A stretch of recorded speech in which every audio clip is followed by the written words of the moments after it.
Jamaah rahimani wa rahimakumullah, hadis yang menyebutkan tentang ular di dalam rumah itu hadisnya sahih, yang mana Rasulullah SAW perintahkan ular yang di dalam rumah untuk dibacakan Al-Quran, ya, bacakan ta'awud, bacakan basmalah, bacakan ayat kursi, ya, bacakan 3 surat pendek, ya. Kalau itu dibacakan ternyata ular kemudian cepat-cepat pergi dan keluar, alhamdulillah selesai. Artinya jangan dibunuh. Tapi kalau sudah dibacakan Al-Quran, ya, tetap ia di rumah, ya, tidak keluar, tetap di situ, misalnya, padahal sudah dibacakan berulang-ulang, berarti itu ular beneran, ya, itu ular betulan. Kalau yang pertama tadi, kemungkinan besarnya itu jin yang menjelma menjadi ular, kemudian masuk dalam rumah. Ketika kita bacakan, tentu dia akan pergi, ya. Tapi kalau tidak pergi, berarti itu ular beneran. Setelah kita bacakan, boleh dibunuh. Jamaah rahimakumullah, sehingga jangan sampai ular yang di rumah langsung kita bunuh. Khawatir itu jin. Khawatir kita tidak berhak untuk membunuhnya, karena sudah ada peringatan dari Nabi, di mana ular yang dalam rumah harus dibacakan. Sebagaimana seorang pemuda ketika perang Khandaq, seorang pemuda pengantin baru, ya, ia bersama Nabi dalam perang Khandaq, kemudian izin, wahai Rasulullah, perasaan saya tidak tenang, saya pengen pulang, saya pengen ke rumah. Nabi izinkan, silakan bawa tombak, khawatir ada orang Yahudi atau musuh yang berbahaya. Ia membawa tombak kemudian pulang ke rumah. Ketika pulang ke rumah, dilihat istrinya di depan pintu, di luar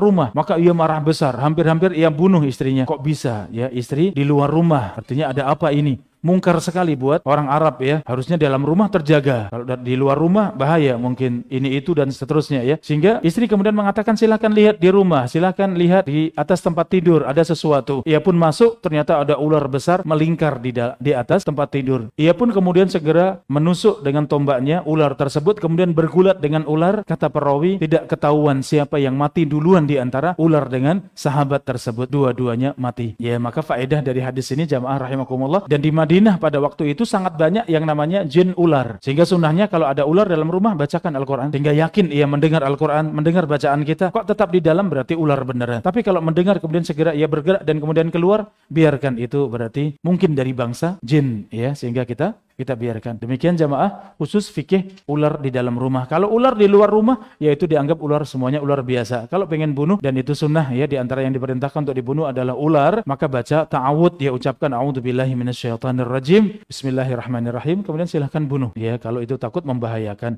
Allahu ta'ala a'lam.